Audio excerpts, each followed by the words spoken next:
जास्त मेहनत न घेता साध्या सोप्या पद्धतीने झटपट तयार होणारी लसूणी पालक पनीर बनवूया. फ्रेश क्रीम वगैरे वापरायची सुद्धा गरज पडत नाही, झटपट तयार होते.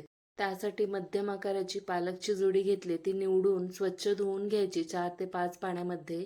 एक छोटी वाटी पाणी कढईमध्ये घालायचं, ते गरम झाले की त्यात स्वच्छ केलेली पालक घालायची आणि झाकण देऊन 3 ते 4 मिनिटसाठी वाफवून घ्यायची.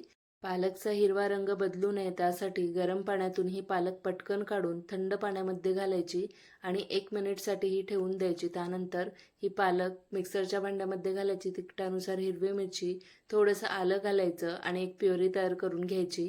कढईमध्ये तुमच्या गरजेनुसार तेल आणि तूप घालायचं किंवा नुसतं तूपसुद्धा घालू शकता.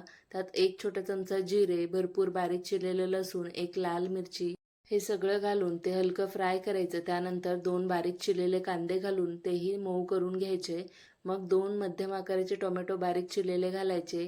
चवीनुसार मीठ घालायचं. टोमॅटो थोडं शिजलं की त्यात बेसिक मसाले घालायचे. त्यात गरम मसाला, हळद आणि धना पावडर घालायचं. मसाले परतायचे आणि त्यात मग पालकची प्युरी घालायची आणि जे पालक शिजवण्यासाठी पाणी वापरलेलं तेच पाणी यात घालायचं.